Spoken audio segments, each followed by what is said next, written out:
On the morning of Monday, July 17, 1944, in the midst of World War II and only weeks after the Allied landings in Normandy, the realities of combat, sacrifice, and inequality converged in a way that history would not fully recognize for decades, and the story of the black soldiers who fought in silence began with the steady rhythm of marching boots, the sound of engines rolling toward the front, and the quiet determination of men who wore the uniform of a nation that did not grant them full citizenship, yet still chose to fight for it. From that day forward, every mile they marched, every round they fired, and every life they risked became a testament to courage without recognition and bravery without honor, shaping a chapter of World War II that was often overlooked, misunderstood, or buried beneath official reports and selective narratives that placed strategy and generals above the lived experiences of the soldiers whose names rarely appeared in headlines or victory speeches.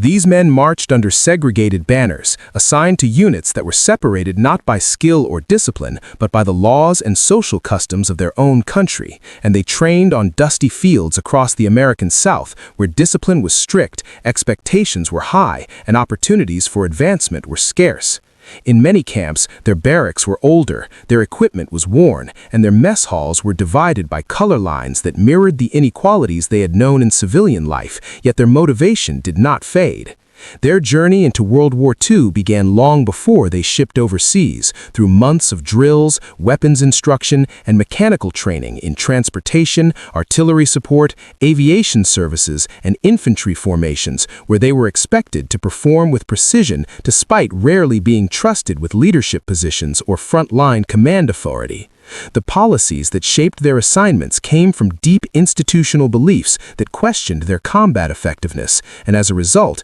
many black units were placed in labor, engineer, or supply roles that commanders believed posed less risk to overall battle plans, even though these same roles proved critical to sustaining every major campaign in Europe and the Pacific. From the moment they boarded troop ships crossing the Atlantic, they faced the dual burden of war and discrimination. Their journey brought them to the muddy roads of France, the frozen forests of Belgium, the mountain passes of Italy, and the airfields that sustained Allied logistics across the European theater. In Normandy, truck drivers of segregated transportation battalions worked day and night to keep fuel, rations, and ammunition moving along dangerous supply routes known as the Red Ball Express, and many of them operated under constant threat of ambush or air attack while navigating narrow, broken roads crowded with armor, artillery, and infantry columns pressing toward German defenses. In Italy, black infantry regiments such as the 92nd Infantry Division faced rugged terrain, heavily fortified enemy positions, and some of the most demanding combat environments of the war, where winter weather, limited intelligence, and shifting front lines tested the endurance of every soldier in the ranks. Their contribution extended beyond ground operations. In the skies above Europe, the Tuskegee Airmen, trained under segregated conditions in the United States, flew protective escort missions for Allied bombers, demonstrating discipline, precision, and skill that steadily challenged doubts about their capabilities. Their aircraft traced arcs across the clouds as they protected formations diving toward strategic targets, and their performance reduced bomber losses while strengthening the confidence of commanders who had once hesitated to assign them critical missions. Yet even with their achievements, discrimination persisted in evaluations, promotion systems, and public recognition, reinforcing a pattern in which courage was demanded but rarely acknowledged. Throughout World War II, the experience of black soldiers was shaped by contradictions.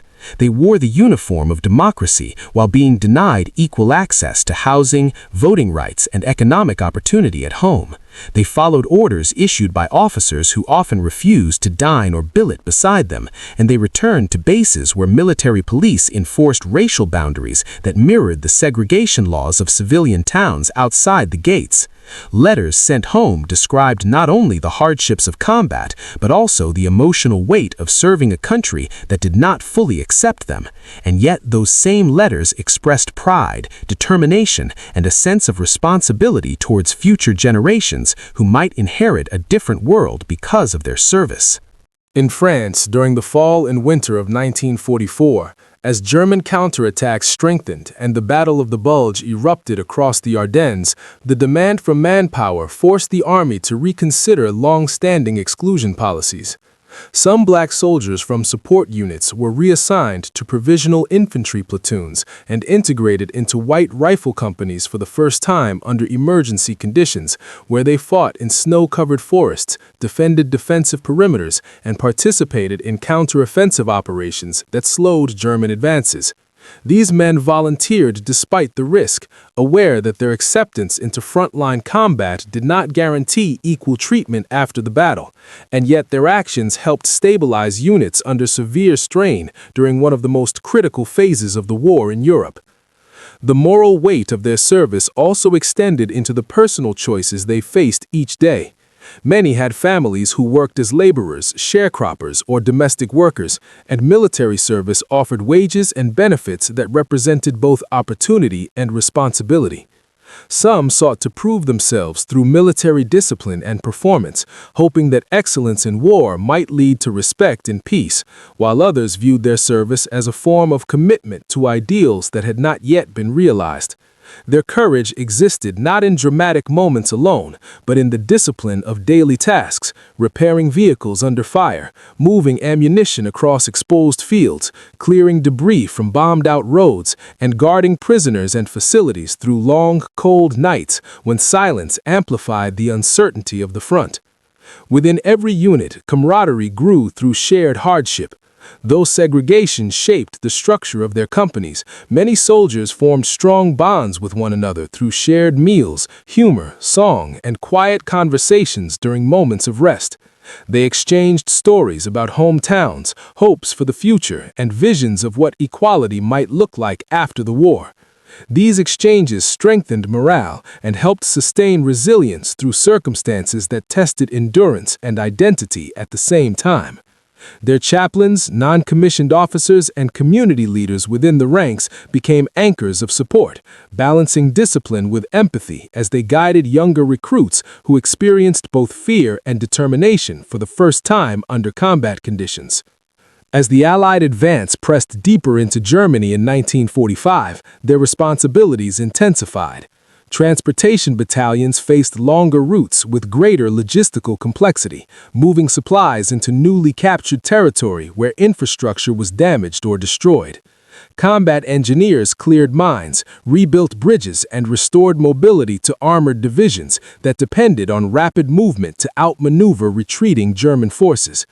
Medical support personnel, many of them assigned to segregated hospital units, treated wounded soldiers of every race and nationality, performing their duties with professionalism even when their own accommodations remained separated by regulation and custom. The reality of war brought moments in which racial boundaries momentarily blurred under the pressure of necessity, but those boundaries returned once the immediate danger passed. The contrast between battlefield cooperation and institutional policy revealed how deeply discrimination was embedded within the structure of the armed forces during World War II. Reports and evaluations written during the conflict often emphasized deficiencies without acknowledging structural inequities in training, leadership, or resource allocation, shaping historical interpretations that minimized the complexity of black military service. Over time, however, personal diaries, oral histories, archived correspondence, and unit records provided scholars with a more comprehensive picture of the challenges and accomplishments of these soldiers, revealing patterns of resilience, adaptation, and professional competence that reframed earlier assumptions. Their courage was not limited to battlefield endurance. It also existed in their willingness to continue serving under unequal conditions, knowing that recognition might never come during their lifetimes. Many returned home to communities where segregation persisted, where housing and education remained restricted, and where their military achievements were overshadowed by social barriers that limited their opportunities in civilian life. Yet their experience in uniform informed the emerging civil rights movements of the post-war era, shaping activism, leadership, and advocacy that drew upon lessons of discipline, organization, and collective responsibility learned during the war. In classrooms, museums, and historical research, the story of these soldiers continues to expand as a field of educational study that connects military history with social and cultural analysis.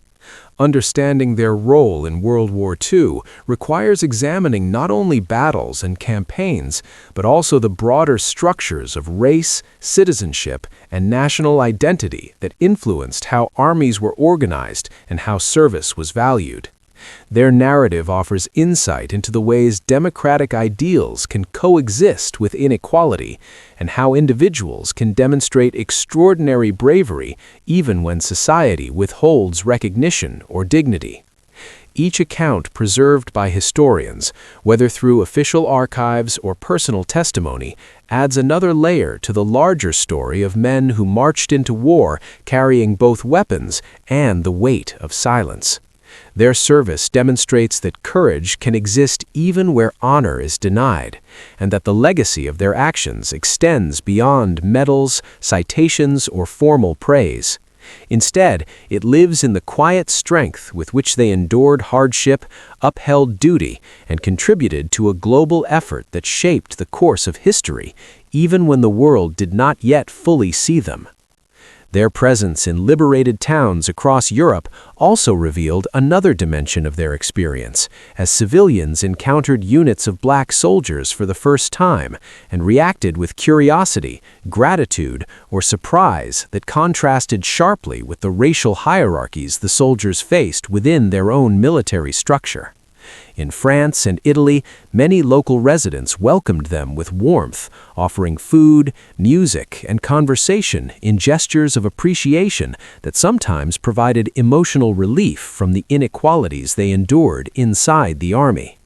These encounters highlighted a striking difference between social perception abroad and institutional policy at home, reinforcing for many soldiers the realization that prejudice was not an inevitable feature of human interaction, but rather a product of specific laws, customs, and systems of power that could be challenged through both personal courage and historical change.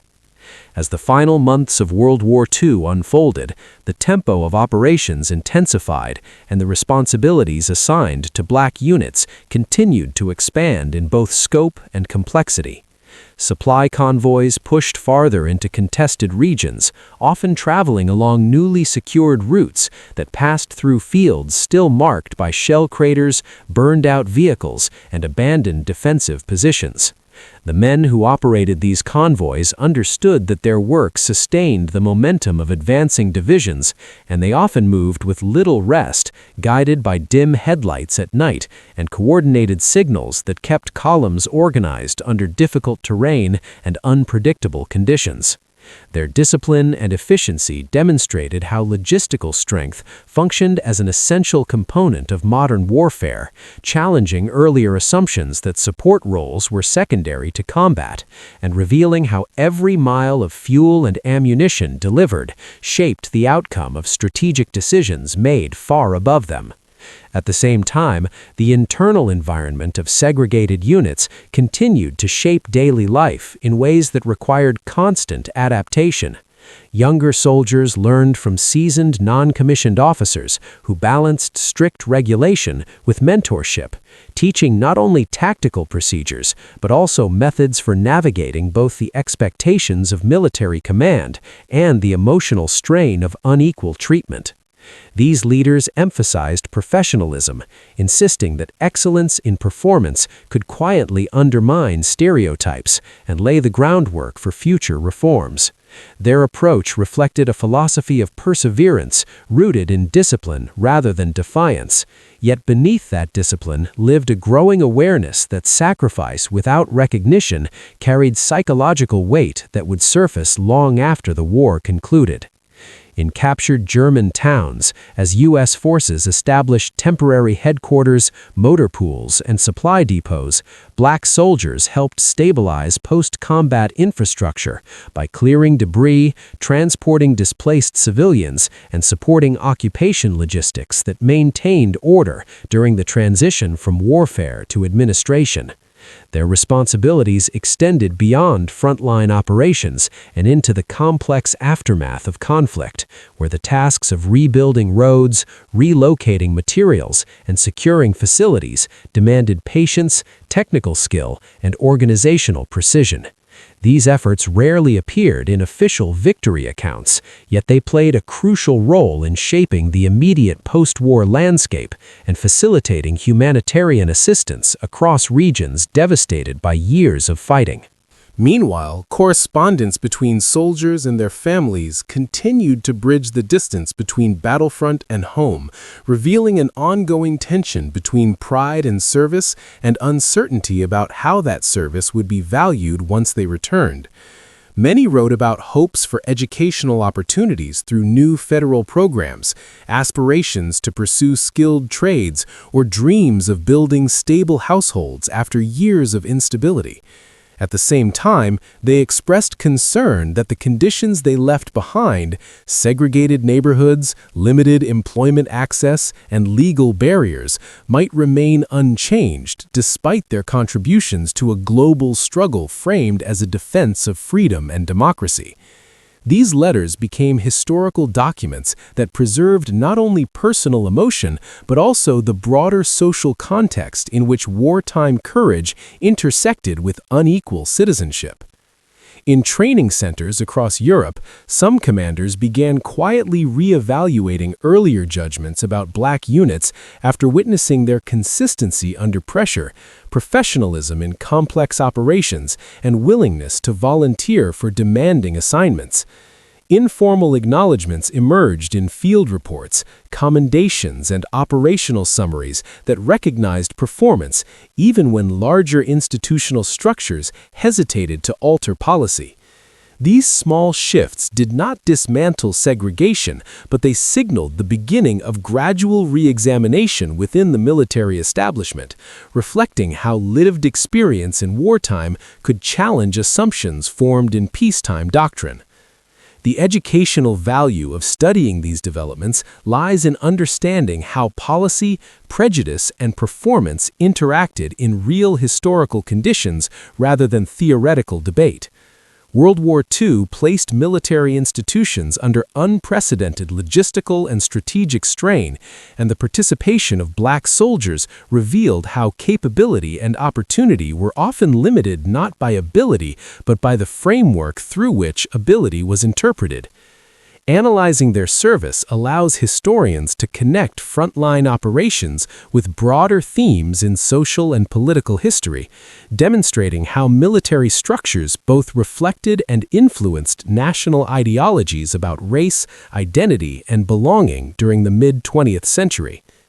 As the war neared its conclusion in 1945, some segregated units participated in ceremonies marking the surrender of German forces, while others continued routine operations in support of occupation forces and humanitarian missions. In these final months, the contrast between military achievement and social inequality became even more visible, for the same soldiers who guarded depots, escorted prisoners, and maintained vital supply systems often returned to segregated housing and dining facilities within their own bases. The persistence of these boundaries underscored the unresolved contradiction at the heart of their experience. They had contributed to a global victory while remaining excluded from full inclusion within the very system they helped sustain. Many of them continued to serve after the war's end, re-enlisting into roles that carried both familiarity and uncertainty as the United States reorganized its armed forces for a new international environment.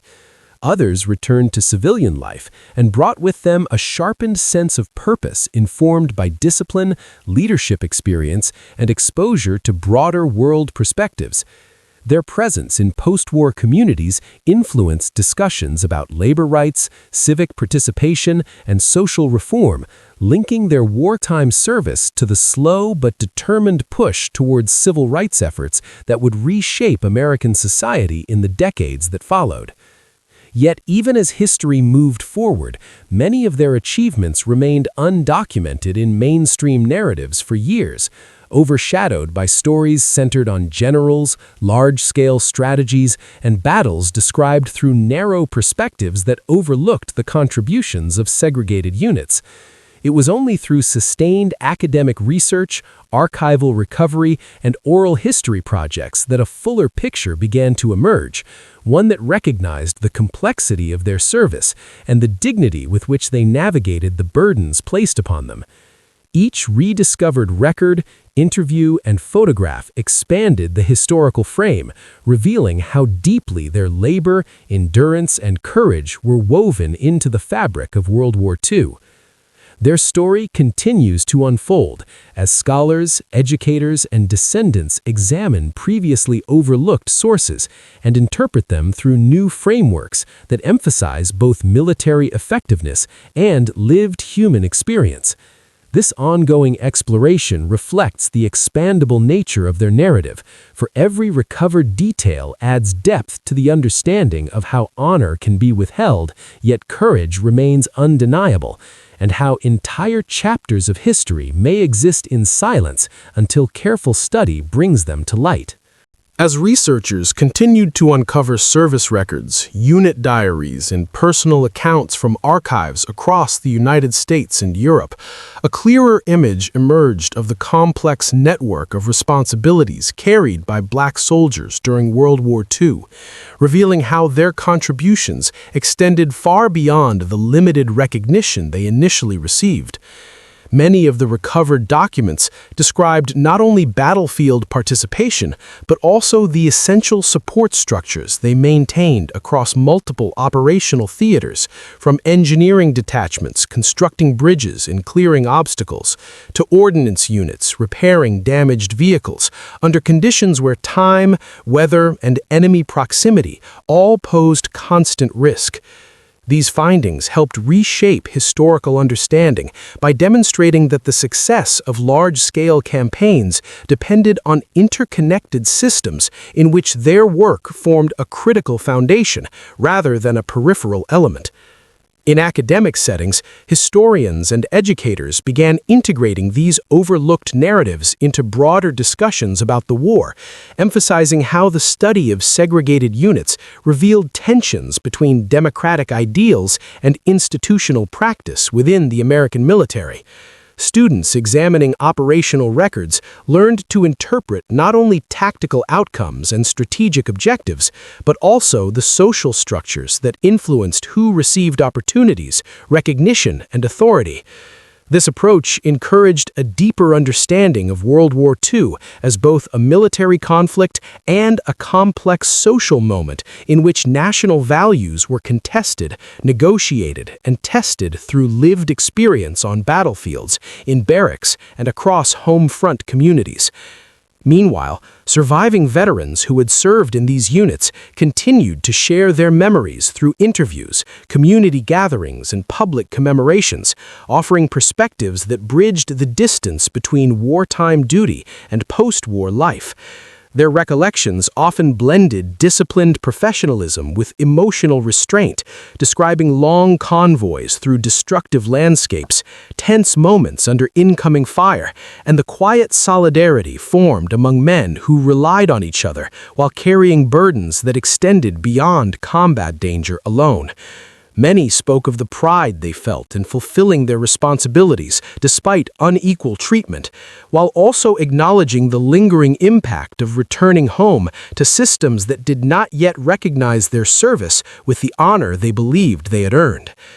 As these voices became part of the historical record, they added human depth to the archival materials preserved in military repositories and government collections. Each testimony illuminated experiences that official reports recorded only in technical terms, such as the weight of silence during long nights on guard duty, the mental calculation required to perform tasks under uncertainty, and the awareness that their actions might influence the future opportunities of generations not yet born.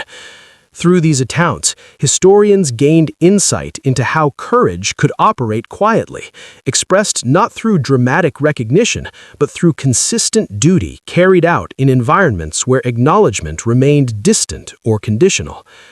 On military bases during the post-war period, some of the men who had served in segregated formations observed the early stages of institutional change as gradual integration initiatives began to unfold, shaped in part by the reputation they had built through demonstrated competence and reliability during the war.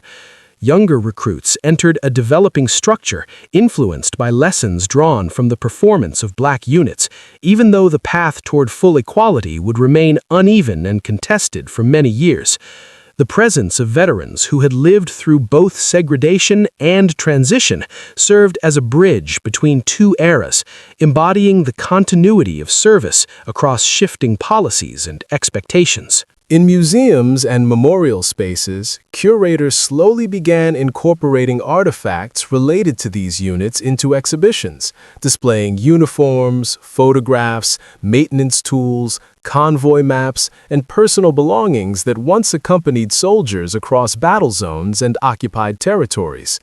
These objects served as tangible reminders of lives once lived under extraordinary pressure, transforming abstract statistics into material traces of individuals who sustained military operations through skill, perseverance, and disciplined coordination.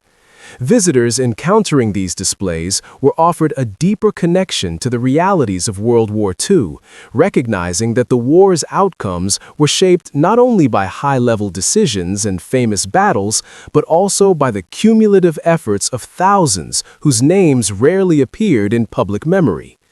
At the same time, scholarly debates expanded around how to interpret the meaning of withheld recognition, examining whether silence resulted from oversight, institutional resistance, or broader societal reluctance to confront contradictions within national narratives of unity and victory. This ongoing discourse emphasized that history is not static, but continually re-evaluated as new evidence, perspectives, and ethical frameworks emerge. The study of black soldiers in World War II thus became not only a recovery of forgotten contributions, but also an examination of how narratives are constructed, whose stories are centered, and how collective memory evolves in response to archival and moral reassessment.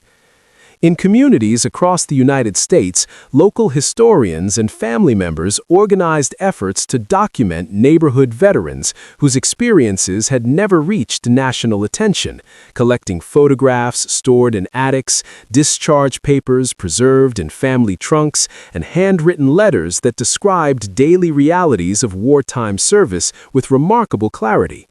These community archives added another layer to the historical landscape, revealing regional variations in how returning veterans were treated, employed, and remembered, and illustrating how the impact of wartime service extended into civic participation, education, and intergenerational identity. Through these cumulative efforts, the narrative of black soldiers who served during World War II continued to expand outward rather than settle into a closed account, opening new pathways for research, education, and reflection. Each additional discovery reinforced the resilience embodied in their service, resilience expressed through labor performed under unequal conditions, through bravery enacted without full acknowledgement, and through a determination to meet responsibility even when recognition lagged behind reality. Their history remains a living field of inquiry, still unfolding as archives are revisited, testimonies are preserved, and new generations seek to understand how courage can persist even when honor is deferred, and how silence itself can hold stories waiting to be brought into the light.